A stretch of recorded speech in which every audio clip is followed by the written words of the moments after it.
Jusqu'à quel âge le pénis grandit-il? Quand sa croissance naturelle s'arrête-t-elle? Est-il possible d'influencer cette croissance? Peut-on encore la déclencher une fois la période de croissance terminée? Ce sont des questions fréquentes, que ce soit chez les adolescents, les jeunes adultes ou même certains hommes plus âgés qui s'interrogent sur la taille de leur pénis. Alors, voici tout ce qu'il y a à savoir sur la croissance naturelle du pénis. À la naissance, la taille moyenne du pénis au repos avoisine les 3 cm. Entre cette période et le début de la puberté, c'est-à-dire entre la naissance et l'âge de 8 à 12 ans selon les individus, le pénis n'évolue que très peu en taille et cette évolution est généralement imperceptible. Lors de la puberté, la croissance s'accélère progressivement. Le pénis passe ainsi de 3 à 4 cm, puis 6, 8 et jusqu'à 10 cm au repos. Cette évolution se poursuit jusqu'à la fin de la puberté et le début de l'âge adulte, généralement entre 18 et 20 ans. Autrement dit, le pénis connaît une croissance constante dès le début de la puberté et tout au long de l'adolescence, s'arrêtant naturellement lorsque la croissance corporelle globale prend fin.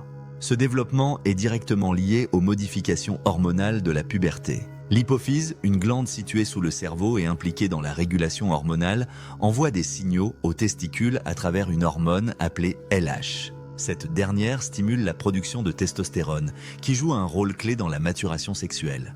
Parallèlement, l'hypophyse libère une hormone appelée somatropine, mieux connue sous le nom d'hormone de croissance. C'est sous l'effet combiné de l'augmentation de ces deux hormones que le pénis se développe pour atteindre sa taille adulte.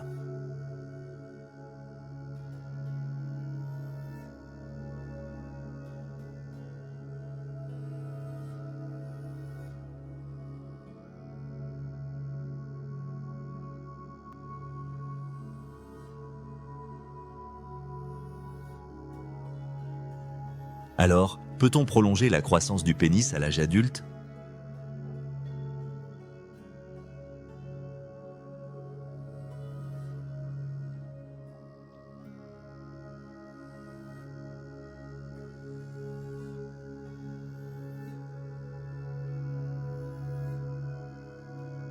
Comme nous venons de le voir, la production élevée de testostérone et d'hormones de croissance permet au pénis de se développer durant toute la puberté et l'adolescence. On pourrait alors penser que l'administration de ces hormones à l'âge adulte pourrait prolonger cette croissance. Toutefois, cette stratégie ne fonctionne pas. Une fois l'homme arrivé à maturité, les récepteurs et mécanismes impliqués dans la réponse du pénis à ces hormones ne sont plus actifs. Même en augmentant artificiellement la quantité de testostérone et d'hormones de croissance, le pénis ne réagit plus par une augmentation de taille.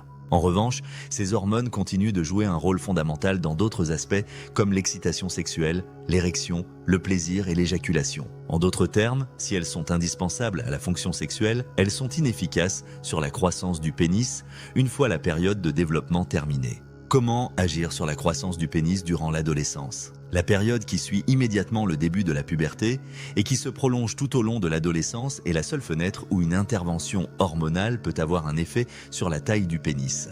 C'est la seule phase où un apport de testostérone peut influencer directement sa croissance. Il est donc essentiel de détecter un éventuel retard de développement de la zone génitale ou un retard de croissance générale à ce moment-là. Si, durant l'adolescence, le pénis ne connaît pas une augmentation progressive de volume et qu'il reste de la même taille année après année, il est conseillé de consulter un médecin spécialisé.